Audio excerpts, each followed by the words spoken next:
Welcome back to Coffee, Conversations, and Badasses podcast. I'm your host, Dustin Hayes. Before we get to business, don't forget to like, subscribe, and share the shit out of these episodes. And go to our Patreon and become part of the badass community. Now, our next guest, from Hollywood to downright disasters in life, and we're going to get into her story of how she fell to the bottom and is rising to the top. Brandie Phillips, how are you doing? I'm good. How are you? I'm doing all right. I can't complain other than, I have nothing to complain about. Well, Zero. It's still early in the day. Yeah, but that's not how my brain works. Like if I can't complain in the morning, screw it. I have nothing to complain about at night because it usually starts in the morning. That's when I stack my first loss. That's usually when you're in a relationship, it starts in the morning. Ooh, yeah. What do you mean? What starts in the morning? The complaining. Oh man, I thought you were talking about something else.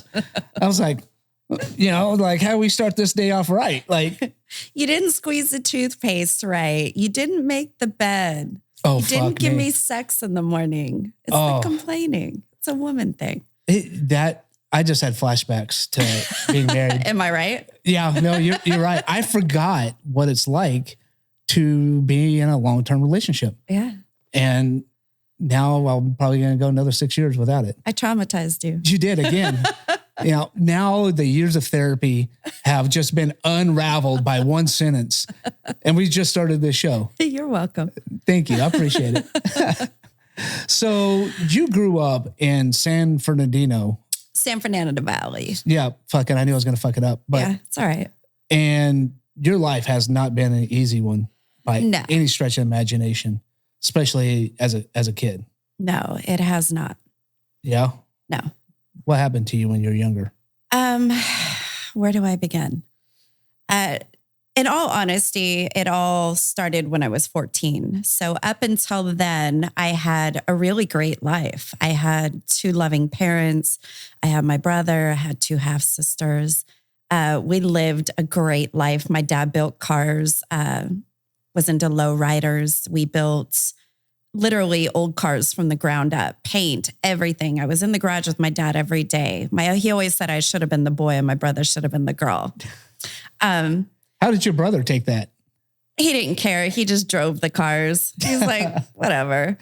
But my dad built cars for the quarter mile. Like he loved to race. We just, on our weekends were racing. We were at car shows. We were at the lake, like just the greatest childhood. And my mom was diagnosed with cancer and she had been in remission and it had come back the summer of 1992. And it was my parents' wedding anniversary that August 15th, I took. And it was their 25th wedding anniversary. So we knew my mom was really sick and we were planning this huge, surprise party, flying in family everywhere, all this kind of stuff. And we had a great party. But the night after, my brother and his best friend, who was my first love, went to a party. And they got drunk and the keys were in the ignition. But we lived in a small town. This was in Northern California. So it was Red Bluff, California. And we lived in a small town. So everybody knew everybody. So the cops impounded my parents' car and took my brother and him to the local library to let them sleep it off. And so they come back. My brother had to go get my parents' car out of the impound. My parents took Mike's truck to drop family off at the airport and left me, Mike, and my girlfriend at the house. Well, Mike and I decided we were going to go get something to eat and watch a movie, but the only truck that was available for us to take was a 1967 Chevy California Special. They only made 1,100 of them. My dad was building it and he was switching it from automatic to a manual. So there was a big hole in the floorboard and it was in the garage. And everyone knew you could start it with a screwdriver. You didn't need the keys, but he's like, let's just take the truck. And I was like, no. Like, my dad will kill us if we take that truck. He's like, we're just going up the street. We'll come back, like whatever. And I fought with him. I really did. And then I was like, you know what? If I go and just make sure that he doesn't do anything with it, because we all raced. And so we left and we stopped at a burger joint, saw a friend, and then we were on our way to his house. Now in Red Bluff, it's 2 main streets. There's like one main street and another main street. That's it. It's country living, and one of the main streets turned into Highway 99, which goes the back way to Chico State. So everybody partied out there. It was like party central. Everyone always said, Chico State was the party state or party college of California.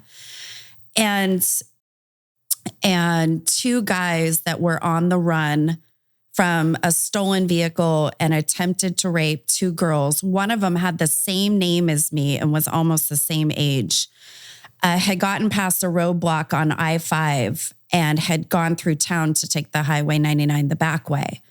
Well, we met them at a stoplight. We didn't know any of this, obviously. So there's 2 lanes, center divider, and 2 lanes. They were on the outside. We were on the inside.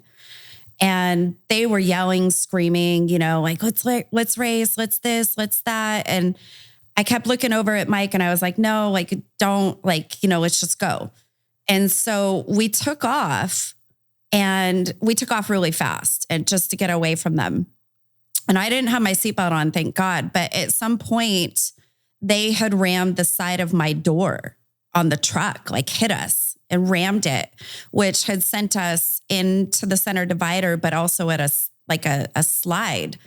And their car lost control. And when their car lost control, it clipped the rear end of our truck, which sent us even into more of a sideways slide. Well, as this is all happening, there was a gas station up ahead that had a big, huge gravel area where you could pull off and rest and, do whatever.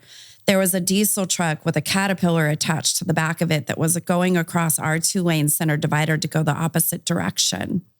He sees us coming. He bails from the diesel truck and we hit directly at 84 miles an hour. They had put in the police report right into the diesel tank. That exploded. Now, the truck that I was in also had the gas tank inside the cab behind the seat that was known to explode on impact over 45 miles an hour. And GMC said they would rather deal with the lawsuits than recall all the vehicles. That also exploded. We hit so hard that the truck bent into a C shape and the bed of the truck flew over 500 feet. Mike was killed instantly. I was on the floorboard. They pronounced us both dead at the scene. There was 2 guys that were part of the construction crew that happened to be volunteer firefighters. And they ran in to save his body and found me on the floorboard by chance and pulled me out. When they pulled me out, all they had, the fire department had got there and all they had was one of those red boards. And the guy, Howie, who actually pulled me out, his brother, him and Mike, they were the 2 that went in out of everybody that was there.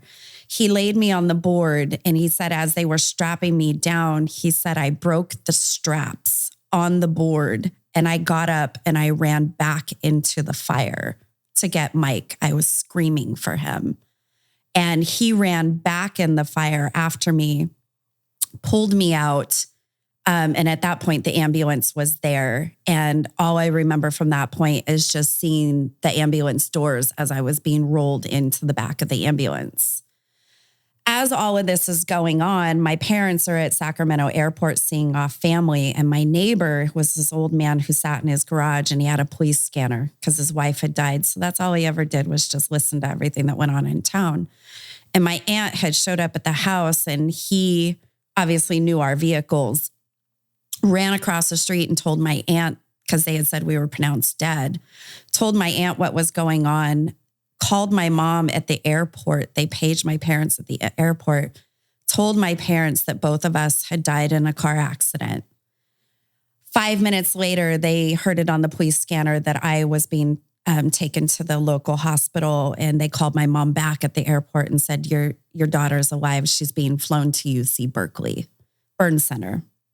So from there, I was still in the local tiny little hospital. They didn't know what to do with me. They had never had anybody of that significance, burned and whatnot. How significantly burned were you? I had 33% of my body was burned, but it was gas and diesel. So it was a multi-purpose burn. So the solution that they had wasn't enough to stop my skin from burning. I burned for hours. Like it burned to the bone on one of my arms. That's how bad it was.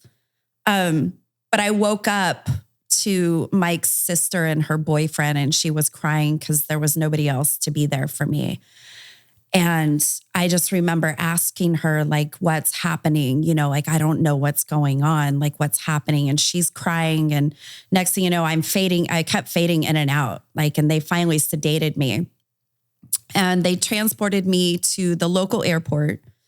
And then they flew me in an airplane. And I can tell you something right now, out of the entire 3 months of being in the hospital, that airplane ride was by far the worst pain I had ever felt in my entire life. When they put me on the airplane, they didn't fly me with a nurse. It was just my aunt and the pilot. And I was strapped down on a gurney in the back to a wall. And I remember I could see outside the window. Because I was still burning, the air conditioning on the airplane hitting those wounds, and they couldn't cover them. So the air hitting those wounds, I screamed bloody murder for 45 minutes. And I could hear my aunt crying in the front, just saying, we're almost there. We're almost there. I mean, I screamed. I don't forget a second of that trip. And when I got there, we landed at the airport. They flew me from a helicopter to the top of UC Berkeley Burn Center. And the last thing I remember going through the doors again was both my parents' face, because they had met me there. They were there already. And I went into immediate surgery. And I was in surgery for, I want to say, I think they said it was like 16 hours. Oh, wow. Yeah. What did they do during surgery? I had to have multiple skin grafts. So on my arms, my back. Do you know how they got it stopped from burning? It's solution. Solution. You have to keep pouring solution on it. But there was a good hour and a half that no solution was being poured on me. Oh. So it was brutal. From there, they had put me in an induced coma. So I was a heavily sedated coma. I would come to periodically. And the first thing that I would ask about was Mike. And as soon as I asked about him, my heart rate would shoot up off the charts and they'd have to sedate me again. So I didn't. But still at this point, you didn't know if Mike was alive. I didn't know. So a month into my stay, finally, my parents, because my mom was battling breast cancer at the time. So she was at UC Davis. I was at UC Berkeley.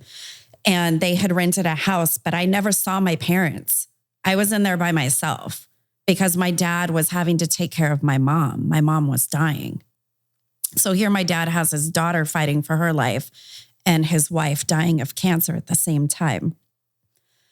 And so I woke up to my parents and Mike's parents in my room. And I knew right then and there. I was like, and there was a photo album. And I knew right then and there that it wasn't good. And they did. They told me that he died. And of course, I lost it. But they did, go on to tell me that they had gotten, purchased a regular casket at first. And then they decided last minute, they switched it to an oak casket and they provided everybody at the funeral with Sharpies. And they had put a picture that Mike and I had taken just a few days from the accident together at his grandma's house. And they put that in the casket for us. And almost everyone there signed my name for me on the casket. So my name was on there.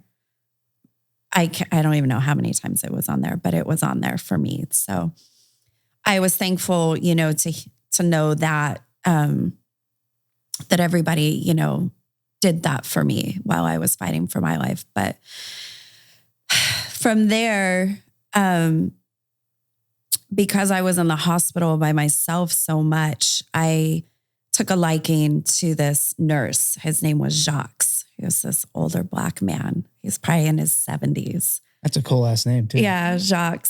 And at first, I hated all the women in there. I hated everyone because everyone kept, they were drawing blood from me. They couldn't get it out of my hands anymore. Then they were trying to take it from my feet, and I had to go through drug rehabilitation because I had a morphine drip on my hand and I had to learn how to walk again. I had to learn how to do all these things, and so I hated all the women in there. Like I just wanted them to all leave me alone. Except for this one old guy, he came in and he didn't put up with my shit. Like he was just like, you know what? He's like, you're going to do what I say. And that's it. You're just going to do it. And I was like, all right, whatever. So I had to be lowered into these tanks, these sterile tanks. It looked like this ginormous horse trough. Like this room was cool. And he lowered me down in, and this is the first time anyone had given me a bath, and I wouldn't let anyone else do it but him. And so he lowered me down in and he hands me a scalpel. And I'm like, what am I going to do with this? And he goes, you're going to remove something. And I was like, okay. And he takes this bandage off my leg. And it's from like the top of my thigh to like mid calf. And he takes the bandage off. And it was a blister this big. It was close to 2 feet long, and it stuck out probably a good 5 inches, the biggest blister I've ever seen in my entire life. And he's like, you're going to cut that off. And I just remember looking at it. I was like, wow, like that's crazy. And so I started. And when I started cutting it off, like metal from the truck came out, paint chips came out, parts of Mike's hair came out, like, and all of a sudden I stopped and I literally started crying because I felt like that he would, that part of him was no longer with me, like all of a sudden I was like, what did I just do? Like, I didn't know. But at the same time, like, I was like, oh my God, like he was with me, like he's a part of me. And I started crying. And he's like, you know what? You'll be all right. You're going to be okay. He's like, life, is really unfair. He goes, but you have a second chance. You're going to be okay. And so from there, he just became my best friend. He would come in on his nights off and play cards with me. We'd watch baseball together.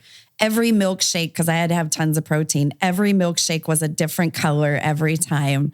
Like he left his family to come be with me because he knew that my mom was dying at the same time and that I was there all alone. I was 14 years old. I was living in a glass room in the center of this burn unit. I couldn't have visitors. I couldn't have flowers. I couldn't have anything. Like I was just me. Yeah, because anything introduced would be a risk for infection. Yes. And that could be deadly. Right. So he became my best friend in there. And did your dad get to visit you? Did he come visit you during this time? Not often, because we live 6 hours away from Berkeley. So he was still trying to take care of my brother, who was 16. My mom was at UC Davis, which was, I don't know how far UC Davis is from UC Berkeley. I think it's a couple hours. I wouldn't know. I don't know either.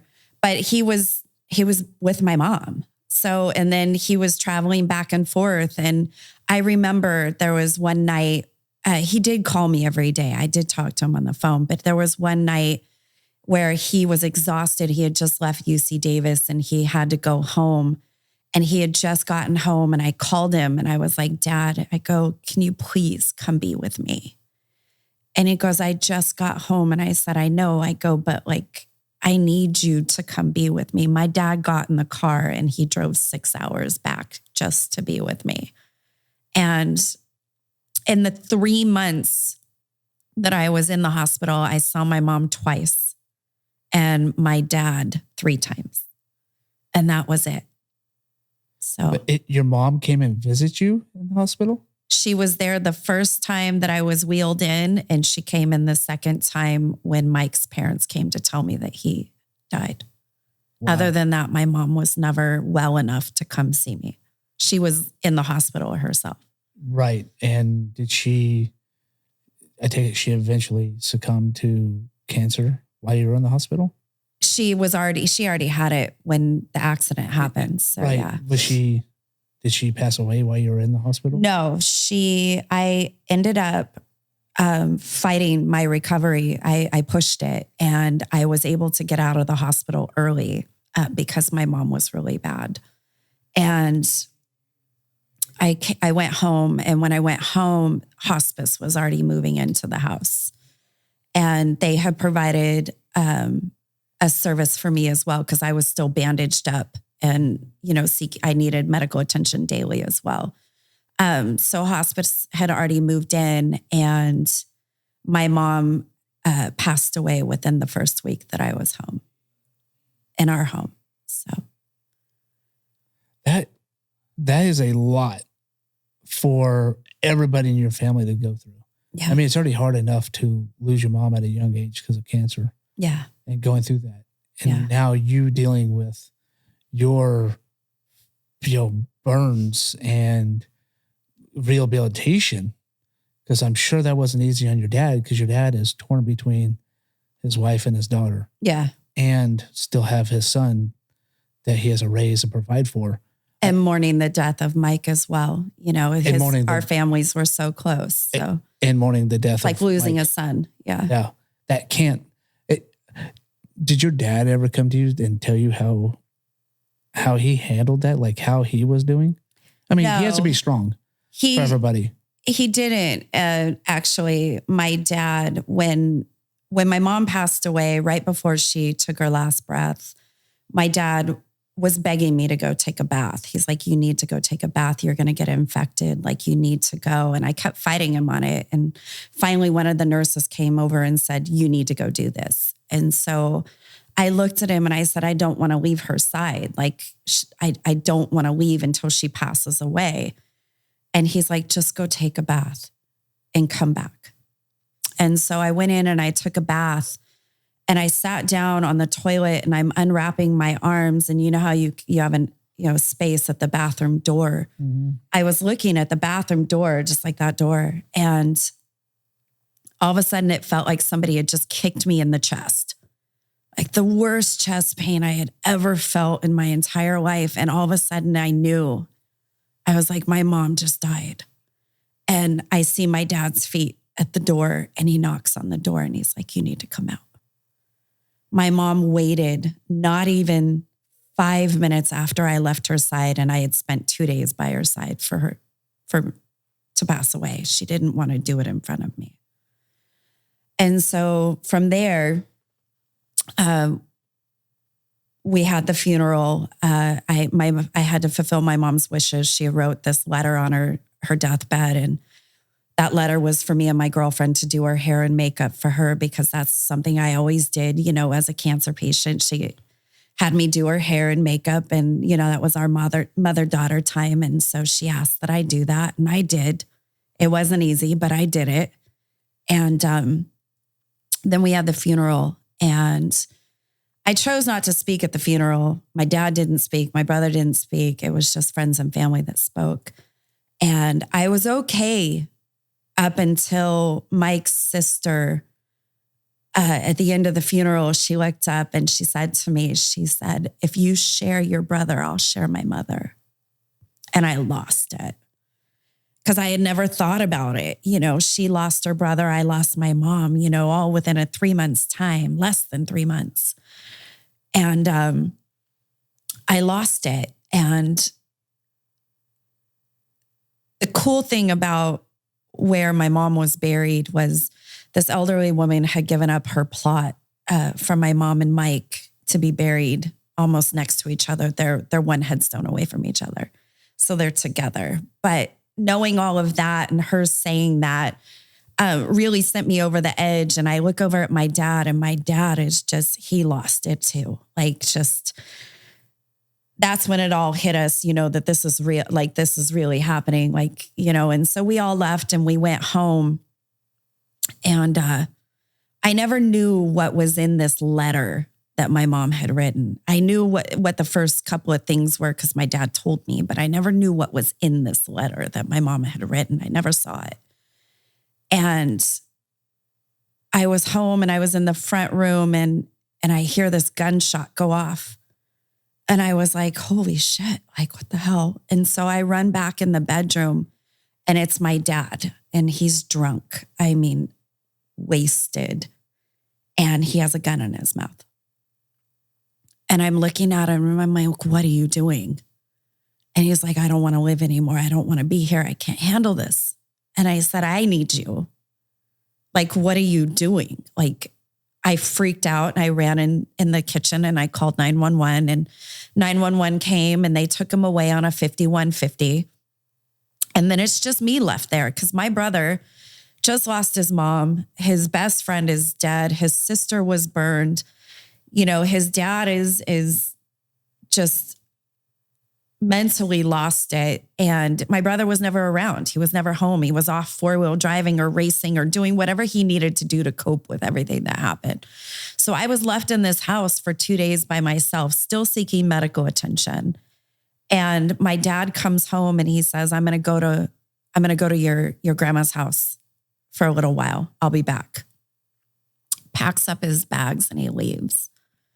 2 months goes by and I'm like, I don't know where he is. And I get my grandma's number because she wasn't a big role in our lives. You know, she had just recently come back in. So I didn't really know her very well, but I finally get the number and I call there and she's like, no, your dad hasn't been there. And I was like, what do you mean he hasn't been there? And she's like, he wasn't here. And I was like, okay, well, now what do I do?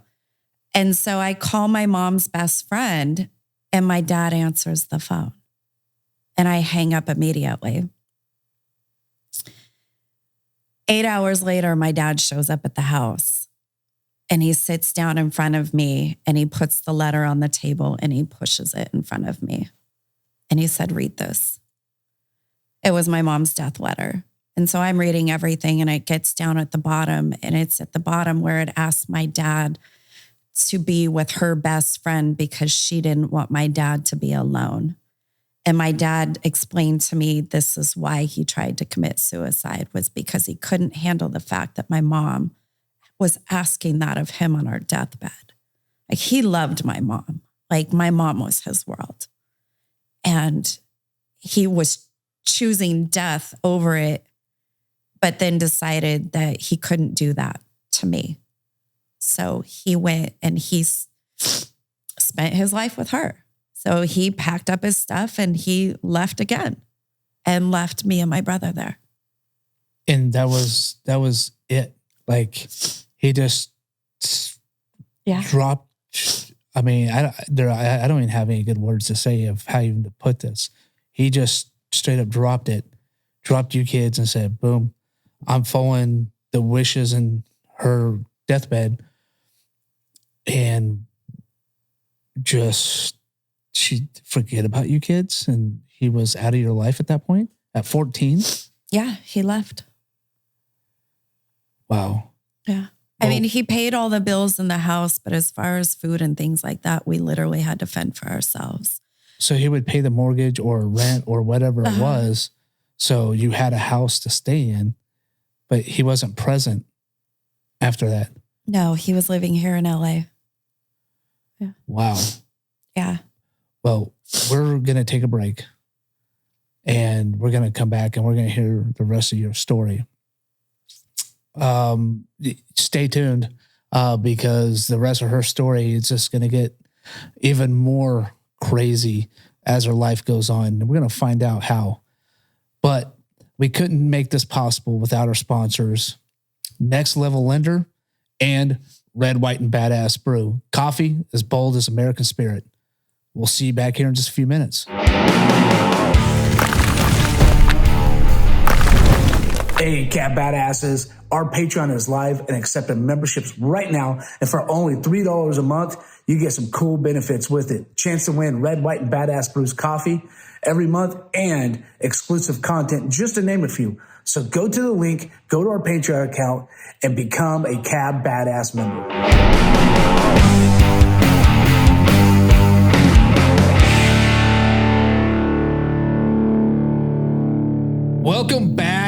from the break, and now you're tuning into Coffee, Conversations, and Badasses podcast with Brandie Phillips. And if you didn't catch the first half, you must watch it. But this couldn't be made possible without our sponsors, Dream Team Realty with EXP and Go Man Go Productions. Brandie, your story, just as in the childhood, it's not even over, is heart-wrenching. And I was holding back tears because I feel for you in this room right now. I feel that emotional connection and I feel helpless. You know, but your story is not over. It doesn't stop just there. Your dad picks up and moves, and with your mom's best friend only providing you with a house and paying house, and everything else is left up to a 14-year-old girl who is going through her own traumatic experience, getting burned. Her mom passed away because of cancer, and your brother is how old? He's 16 at the time. And he's 16 and he's coping in his own way. Yeah. And I mean, also the loss of Mike. I mean, he was my first love, you know, and he would just, he would call the house all the time, and I'd answer the phone and he'd be like, let me talk to your mom. And so I put my mom on the phone. He's like, I'm going to marry your daughter one day. You know, it was just fun. But yeah, losing him, my dad leaving, my brother was never around. He was always just off with his friends or four-wheeling or doing whatever he needed to do to cope with, you know, the loss of everyone. How are you coping? At that time, I don't think I really was. I think I was still just really numb and trying to understand, you know, what was happening and processing all of it. I spent most of my time with my girlfriends, you know, and their moms. I would stay the night at their house, or I did move in with Mike's parents for a little while. And then I moved out. It was hard for me because I slept in his room, and he had this thing where he would write everyone's names and phone numbers on his wall with a pencil. And right above where I slept was my name with my number. And I couldn't do it.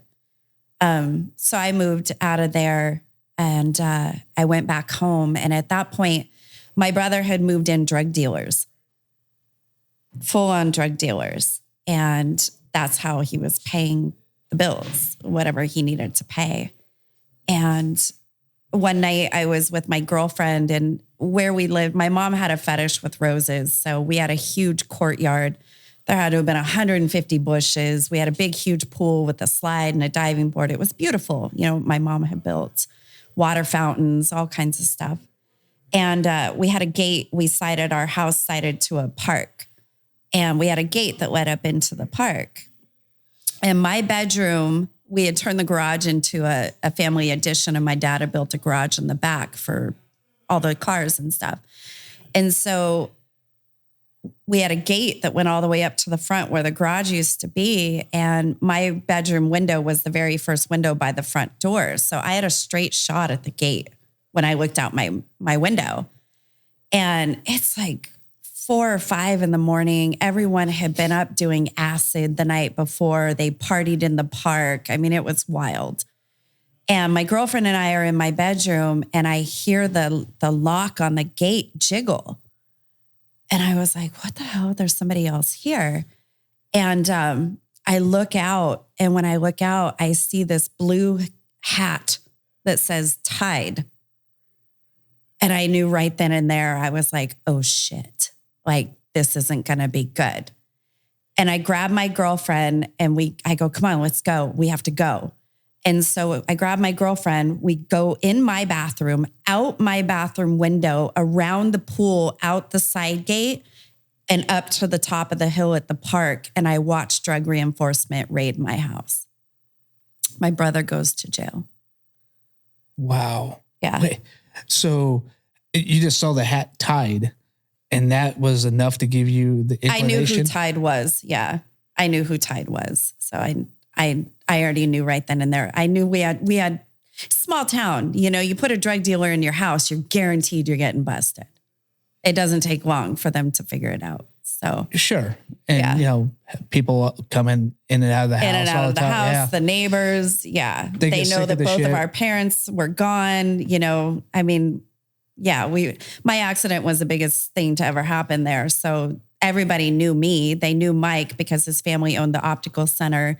They were very well known. He was the popular guy in high school. My brother was the popular guy in high school. So we weren't hidden. Everybody knew who we were. And we were the drag racers, our family raced. So all eyes on us.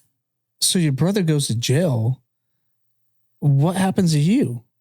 I sat in the park for hours and watched and waited for it to be done and over with. My dad shows back up, obviously, to get my brother out, and then leaves. He's gone again. So I lived mostly with my girlfriends. I stayed with my girlfriends at their houses, their moms and whatnot. And then finally the police got involved and they said, look, you got two choices. They said, either you can go live in foster care or you can go live with your dad in LA. And so I moved down to LA and And your dad was allowing you to come live with him? Uh-huh. That's so interesting was that always on the table or was that? I don't think it was ever presented. I don't think it was ever, there was ever a conversation about it. No, he lied where he was going in the first place. So, no, it wasn't on the table. It wasn't that he didn't want me there. I just don't think that he felt that I would want to be there, but that's where he was. So, so I go and I live with my dad in LA and I didn't last there, but maybe 3 months, if that. A lot of anger towards my dad, and I'm daddy's little girl. My dad was my world. Is that what that tattoo is? Yeah, I have several of my dad. But he was my world. I was daddy's little girl. I was always in the garage with him. I was always working on the house or this or that. I was always by his side. And that was gone. And I call her my stepmom now, but they never got married and she's no longer in my life now. My dad passed away. But at the time she was trying to play the motherly role to me and I smacked her across the face at the table. That's a wrong thing to do. Yeah. That's to a 14-year-old. Yeah. Yeah. My mom wasn't around. Yeah. She just left after parents divorced and had a couple of women try to be the motherly role, but it was just like, yeah, I was not very accepting to any woman that came into my dad's life and tried to lay down the law. Yeah. I didn't have a really great relationship with my mom. We had a relationship, but my mom was more about my brother. Growing up, my brother was ADD and he was the wild child. And I was the quiet, I'm the baby. I was the quiet, reserved, didn't get in trouble, didn't do anything. I was the good kid. And so my mom spent a lot of her time with my brother. And I just was always with my dad because she was so busy with him. I really don't remember ever, I lost a lot of my childhood memory in my accident. So I don't have any memories of my mom ever saying, I love you to me or any mom and daughter time other than doing her hair and makeup. I do remember those. But anything else, but in a dance group, I was in a dance group. I do vaguely remember bits and pieces of her being a part of that. But as far as my childhood, all my memories are with my dad. That's all I have. So That's perfectly normal too, because that's what happens when you go through traumatic events. It erases some of it out, and hope that I don't know why it does that, but it just erases some of that out and says, "All right, here." It's a coping mechanism that your body is saying, "Hey, I can understand this is creating a lot of chaos in your mind. Let me cut this out for you. That way you can move on with life." Yeah, it's happened. I have some memories of me growing up and some of the traumatic events, but mostly it's about the good times that I had with my dad. That's the same with me. Everything that all my memories that I have are with my dad. And so that relationship was gone. It was just like we were two strangers, trying to cope with each other in the same, under the same roof, and I ended up leaving again. I went back up to NorCal, went back to the house. I was up there for like another year or so. And, of course, at this point I was just an asshole. I didn't care what anybody said. I didn't, I wasn't going to school. I wasn't doing what I should have done. Like, how do you go from having the perfect life, the best family, to all of a sudden having nothing? How do you expect a 14-year-old to respond to that? Exactly how you responded exactly. to it. And I could have been far worse, and I wasn't. I'm sure you could have been. I don't know. I don't know how worse you were or how bad you were, but what? So how did you get? You went down a different road. When did you start getting tattoos? Wasn't until way later on in life. There was so much more that happened in my life before I even hit the needle. Really? Oh yeah. Yeah. So from there, I ended up moving back down with my dad eventually after a year. And I got into this relationship at the age of 17. And it was through a family friend. I had met him once or twice. And I get into a relationship with him, and it's all great in the beginning, just great. And I end up getting pregnant at 17, and I was 4 months pregnant, and he came home with a shaved head and white power tattooed on the back of his arms. And I'm looking at him and I'm like, did I miss something? Like, what just happened? And he was high. He was high on something. I don't know what he was on.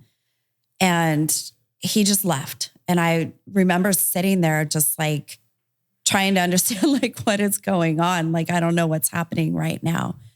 And from that day forward, it was the biggest nightmare of my life. I not only was abused, physically abused, I was thrown out of the truck at 45 miles an hour, 6 months pregnant with my daughter. I hit the grass. Thank God it was like, how you have grass patches and then it has the sidewalk and then it's grass again. Yeah. Thankfully, it was on a street that was like that because I hit the grass patch 6 months pregnant with my daughter. Just threw me out and kept going. Like that was it. From there, he got mad at me over something. It was Thanksgiving and he threw a turkey at my head and it barely like just skimmed the side of me and went out the window, like broke the window in the house. We had a glass table and everything that was on it. I don't even know what he used. It happened so fast, but he shattered the table. And I don't even know why. I don't know what I did. It was my very first Thanksgiving dinner I had ever cooked by myself. And he just destroyed it. And then from there, he got mad at me again one night, threw a dresser drawer at me, and then pinned me in the front of our front door and started shooting at me with a gun, Russian roulette around my body, 7 months pregnant, almost 8 months pregnant with my daughter. Shooting at me. From there... Wait, you stayed with him at that point? Oh, to him, I wasn't going anywhere. I was not going anywhere. And I'll explain to you why I stayed. From there,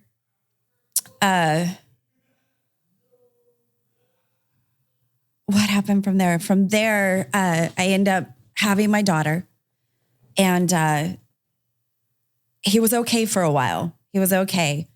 And then it got abusive again. We did go and stay with his mom in Northern California for like 3 months. And it was great up there because he was around his family. But when we got back to the house, when it was just him and I, is when it all started again. He got involved with drugs. There was people after him. My daughter was 6 months old, and it was my brother's birthday, and him and his fiance or girlfriend at the time, I don't remember, we all decided to go to the Disneyland hotel. And he decided, because he didn't tell us, that he had people after him. So this truck kept rolling by our house, like creeping by our house. And I kept seeing it. And I was like, I knew something bad was going to happen. And all of a sudden he's like, we're going to the Disneyland hotel. Get your stuff. We're leaving. Let's go. And so my brother and his wife or girlfriend at the time, and me and the baby, my daughter, we get in the truck and we're driving to the Disneyland hotel.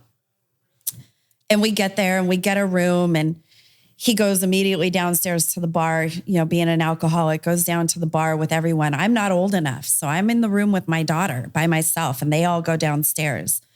And then they come back upstairs, and we're at the Disneyland Resort Hotel, and they don't have balconies, but they have those metal railings to put all like the fake flowers and stuff in.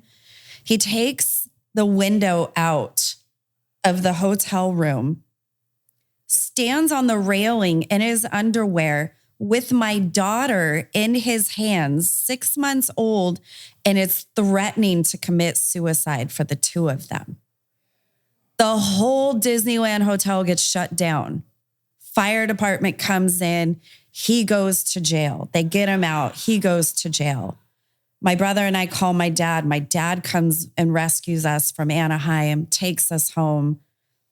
From there, he gets out of jail. So I go home, and I'm trying to get my stuff out of this house that we had lived in. And I waited like with my brother's girlfriend at the end of the block for him to leave so I could go get the baby stuff at least. And he leaves, and I get to the house, and I'm in there just grabbing everything I could grab, and stuffing it in bags. And he shows up. And he starts coming after me and my brother's girlfriend. And somebody heard all he destroyed the baby's room, had me pinned in the corner. And they called 911, and 911 finally showed up. And they stayed there for me to get my stuff and to get out. And so I got out from there. Well, with my settlement money from my accident, because I ended up suing GMC Motors, I had bought this man this really big, huge dually truck, like huge dually truck. And when I moved to my dad's, he would hide with the dually in the cul-de-sacs at my dad's house. And he would wait for me to leave. And when he would wait for me to leave, he would ram my car, like chase me through the streets, push me into oncoming traffic, trying to literally take my life. He would leave threatening messages on my dad's answer machines, like, I'm going to kill you. You're not going to live without, every day, hundreds of messages. Well, we had visitation rights because neither one of us had, legal custody of her. So I had to let him have visitation. And so he had taken her. He was only allowed to have her for like a half of the day. And so he had taken her, and we had this meeting point where he had to bring her back. And it was a Sunday, I'll never forget. And I'm waiting at the gas station, and I'm waiting and I'm waiting. And we didn't have cell phones back then, so you can't just call anybody, And so I finally, and it's a long ways home. So I finally get home, and I'm calling the house, and I'm calling, and no answer. Next thing you know, the messages start coming in. You're never going to see your daughter again. I'm taking her out of state. I'm changing her name. Fuck you. It's just going on. Message after message after message. So I'm calling 911. There's like, were you married? And I'm like, no. He goes, well, because you're not married, neither one of you technically have legal custody. There's nothing you can do. This man has kidnapped my daughter, and you're telling me there's nothing I can do? So I called his dad, and his dad gets involved, and they had a family attorney. They end up paying $5,000, which took me into the courts, granted me what was called an ex parte motion, which gave me full legal custody of her under an emergency. So at that point, once I got that, they tapped the phones and they figured out where he was. He was up in Kern County at a cabin. And we kind of had an idea that he would have been there because that's where his dad used to take him fishing as a kid. That was his favorite place to be, was in Kern County. And so sure enough, at the calls came in, he was in Kern County. So we called Kern County Police Department. They went over there, they spotted him and they said, yes, he is here, him and one other guy, and there is a baby. Me and his dad drive all the way up there together. And we get to the police department and the police are like, okay, this is what we're going to do. They put me in a separate room from his dad and they're like, this is what we're going to do. You're going to follow us. And when we get there, we're going to handle whatever we need to handle. And then when you hear me call you, you run in, grab the baby, nothing else, get in the car and go back to the police station.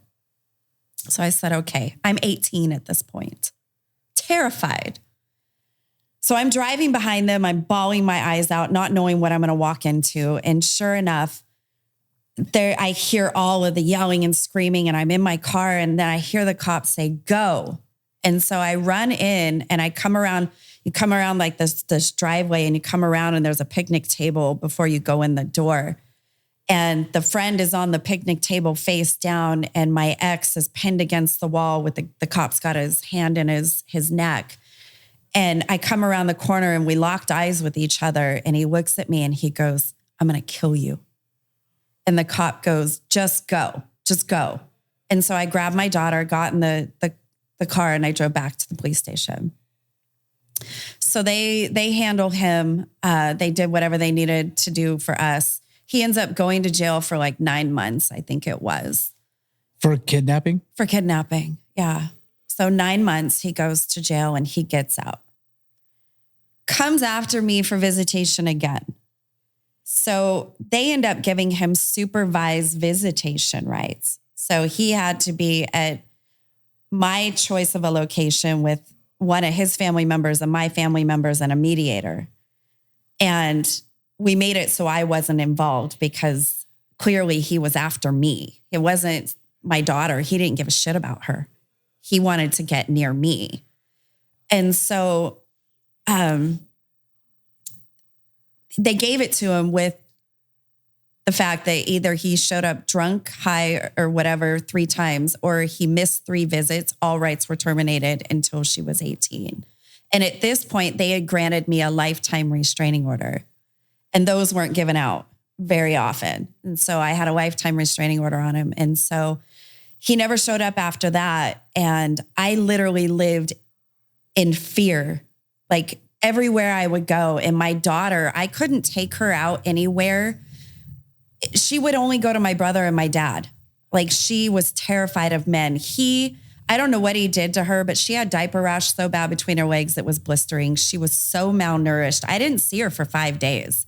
He had her for 5 days. I didn't know where my daughter was. And so he finally fades off, but I still lived in fear, not knowing what was going to happen.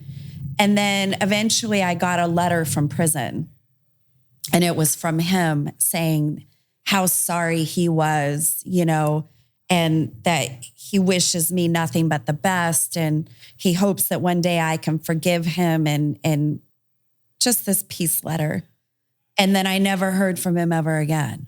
But I lived in fear of this man up until about 4 years ago. I found out that he was killed in a bike accident. So he's no longer walking this earth. And honestly, God rest his soul, but it's such a relief to know that man is not on this earth anymore. I don't have to that's one less thing in my life that I have to worry about, because you never know if somebody's all of a sudden going to get a wild hair and be like, you know what, I want her back again. I lived in fear of that man. I mean, he was a drug addict, sounds like. Alcoholic, drug addict. So unpredictability. Yeah. I mean, unpredictable behavior is going to happen time and time again. Yeah. And abuse is going to keep happening because it's ingrained in that guy. Yeah. That guy is an abuser. Yeah. And obviously he controls women by fear. My daughter did meet him when she was like 21 or 22. She's 28 now. She did go and meet him one time and she came back and she said, I never want to see that man ever again. It was that bad. Yeah. Like I guess pulled out like this big fat wad of cash. It was like trying to buy her. And like, she's like, no, she's like, I'm good. She's like, I just wanted to see you one time. Wow. Yeah. Just kind of like closure for? Yeah. Was that what it was? Is closure? Yeah, I think so. Yeah. You know, that's wild. I don't understand how a parent can't be involved into their little kids' lives. Man, it's just heartbreak. That's heartbreak. So how are you dealing with this? Did you like turn to a vice of your own or? No, I think my dad always embedded in my head that there's nothing you can do about it now. Just move forward. And I think that's why I crashed so hard when I fell into drugs, because I bottled everything up and just kept going. Like, it's done and over with. Like, just keep going. Like, you know, and I'd hear my dad's words in my head, just keep going. There's nothing you can do about it now. So I think that's just what I did. Like, and that actually turned out to be probably one of the worst things that I could have ever done in my entire life. Absolutely. Just keep moving forward. Don't think about it. Yeah. But that's the old school way of thinking. It's just like rub dirt on it. It'll be fine. Yeah. Type of mentality. It's like, no, it won't be fine. These are leaving a long lasting scars on us. Yeah. And this is totally the wrong way of doing it, because I'm not going to live a healthy life if I just keep bottling everything up and not letting it go. Yeah. So from there, I met one of my brother's friends who was a really good guy, just a really good guy. And being a burn victim, people didn't realize how insecure I was, you know, trying to get into a relationship with somebody, being comfortable in my own skin, you know, wearing long sleeves and staying covered up because I didn't want people to know I was a burn victim. Like I battled that battle too, on top of everything else that I was going through, because he made me feel like nobody was ever going to want me, you know, and that's a bigger part of the reason why I stayed, you know, because he was a family friend. And I was like, oh, well, you know, he knows my family, so he knows what happened to me, so he's going to accept me, you know. Like, I had just this terrible mentality on myself and my insecurities and being a burn victim, that I didn't feel like I deserved to have, you know, anybody. Like, I felt like, you know, nobody was going to want to be out in the world with a girl that was disfigured, you know, or looked like her. Like, it was a terrible mindset. Well, you didn't have anybody from the time it happened till we haven't got there yet. But the confidence, you didn't have anybody building you up. It was just your accident happened, the mother passing, your dad leaving, and then now this string of events. Yeah. There was no confidence building. There wasn't somebody saying, we've got you. You're a beautiful lady. Yeah. You know? There was no education either. I mean, my dad made me go to school. And I was terrible in school. Like, my principal hated me because I would go to first period because, you know, you have to go to first period so they don't call home. But second period was driver's ed, and I sure as hell wasn't missing that. I wanted my license. I was like, I got this all worked out. Man, kids these days are just crazy. Like, they don't want to go get their license. Right. I was itching. Like, give me some wheels. I want some wheels so I can get the hell away. I was the same way. I was like, I had it planned out. I was like, man, first period, second period. And then I used my disability, being a burn victim, with my PE teacher in third period. So not only did I take the TA for third period, but I TA'd his fourth period and his fifth period. How I did that, I don't even know how I made that happen, but I did. And I was like that for a long time. So I went to first period, second period, but then I started hanging out with, because back then I went to El Camino Real. So back then we bussed in all the downtown LA kids to our school. So we had police scanners. We had an on-campus police department. Like, and they would, all the kids from Inglewood, like, you know, so we would all hang out and like whatever, but there would be a security guard at every gate. Like you couldn't get in or out. Like they had it under wraps. Well, I made friends with this security guard. And so he would let us out as long as we brought him back food or whatever we needed. And, oh my God. This story, you're going to laugh, but this story today is still told. Like if I run into people I went to high school with, they're like, oh my God, I was just telling somebody about this story a while ago. There's a story that floats around that everybody laughs at. That security guard that let us out, he let us out this one in particular day. And down the road from where the high school is, it's called Valley Circle. And that's where everybody parked their cars.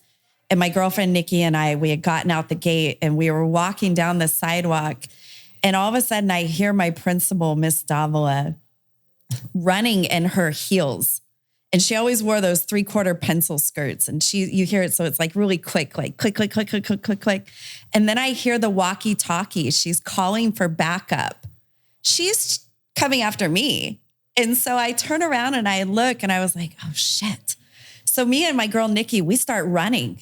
And we're running to her car and we get in her car and we pull up right next to her. And I looked at her and I said, not today. And I double flipped her off and we left. And so today people still talk about this girl that had her principal chasing her down Valley Circle. And I was like, yeah, that was me. So the very next day I ended up back in school and she moved my girlfriend to the continuation school and kept me at the top of the school. And I had to have every teacher sign that I was in my class every single day. Like she had me on restriction. And then finally one day it came back to, she was like, get in my office. And, you know, I turned around and said, F you. And she's like, get in my office. And so I'm sitting there and she goes, call your dad. And I said, you call my dad. You're the one that brought me in here. I mean, I was an asshole. And so she picks up the phone and she calls my dad. And my dad goes, what's happened now? What's on Brandie's agenda today? And she says, well, you know, your daughter is very disrespectful. She told me to F off. And my dad goes, and she goes, well, you need to control your daughter. He goes, there's no hope for her. You handle it, and hangs up the phone. Yeah. I mean, there is a lot of hope.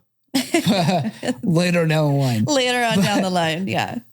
You know, I get that. So how do we go? So here we are now, rocking and rolling. You're being a knucklehead in school. How do you go to getting into Hollywood? I know there's a lot more story to this. Yeah. So to get into Hollywood, let's just say I was married for 13 years and I was with a man who had like this ideal type of woman that he wanted to be with. Wait, okay. So you went through high school, you're with this guy, and now you're married. You get married young. At 20. At 20. 20. So you're going back to what you were saying, relationship, because as soon as I can get into one. He was a family friend and I knew he was going to accept me. You didn't venture outside of the circle very often, huh? No. No? No, I didn't. So family friend, and you knew he was a one. I mean, it started that way. Yeah. It started really, really great. And then I ended up getting pregnant and my brother had called and said, I'm getting married, meet us in Reno. And I found out I was pregnant and he's like, well, we might as well get married. It wasn't we're madly in love, like that kind of thing. It was like, I am pregnant and let's do the right thing. So we ended up spending 13 years together. It wasn't a bad marriage. I think the hard part for me was I was so young and I was still trying to figure out who I was, and I'm still trapped in this body of being a victim. And I still wake up every day being reminded of that day by looking at the scars that are on my body, and reliving that day every day. And people don't realize, the trauma that I carry, because I remember a lot of the accident. I remember seeing things that I wouldn't wish upon anybody, and being a part of all of that. So I live with that every day, waking up. How do you deal with that? How have you dealt with that? Because people who've gone through similar events in their life, it doesn't have to be a burn victim. It could be alcohol. It could be abuse. Yeah. It could be addiction. How'd you deal with that? I don't know that I did. I think that I just blocked it out. I stayed busy. I was a mom of 2 kids. My daughter was in soccer full time. She was a cheerleader. My son raced BMX, was second in state, raced motocross, was at the skate parks. We were snowboarding. Like, we stayed busy. And I worked full time. So I just buried myself in life and just being a mom and a wife, that I didn't do anything for myself. I still didn't know who I was. But towards the end of my marriage, I kept having conversations with him about getting tattooed, and he just really wasn't about it. None of that. And then all of a sudden, because I had to have blonde hair, he loved the blonde hair. I'm actually a natural blonde. So he wanted the blonde hair, the certain look, whatever. And I was all of a sudden having these urges, I wanted to dye my hair black. I wanted black hair. And I really wanted to get tattooed. And that was probably the last 2 or 3 years of my marriage. And he just wasn't for it. And so unfortunately, we had some events that took place in our marriage that ended it. And I don't think it was over with maybe a week, and I had dyed my hair black. I was done. I was I want black hair. And so I dyed my hair black, and he doesn't know this. I don't know if I'll ever see this either, but I took my wedding ring and I went to the closest jeweler that I could, and I sold it for $300. It was by the time we were done paying for it, it was probably a $9,000-$10,000 wedding ring. And I sold it for $300. And I went to the first tattoo shop that pulled up on the map. And I walked in and I said, I want a tattoo on my face. That was your first tattoo? Nowhere else, not an ankle tattoo or just somewhere, hidden. I had the cute star people, I had 2 little, I had one on my heart and I had one on my ankle for my mom. I only had 2 tattoos. So yeah, it was the first start of. So which one was it? It was the 3 stars right here on the side of my face over here. I've eventually added to it, but I looked at the guy and I said, I want 3 stars on my face. And he said, what does that represent? I said, that represents me and my 2 kids. And I put it next to my eyes so I wouldn't lose sight of what was most important to me. And he said, okay.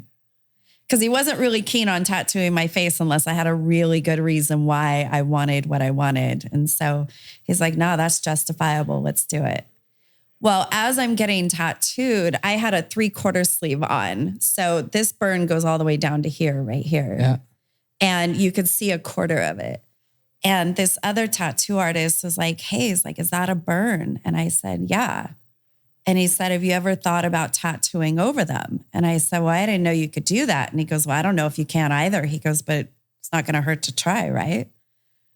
And so I was like, oh, wheels are turning in my head. Well, at the time, my son was racing BMX and he was racing with this kid who his grandpa was a tattoo artist and owned a shop in Simi Valley. And I was at the track one night and I said, hey, can I ask you a question? And he said, yeah. I said, I'm a burn victim.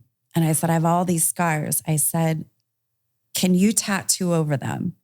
And he was like, well, I don't know. He said, well, let's try.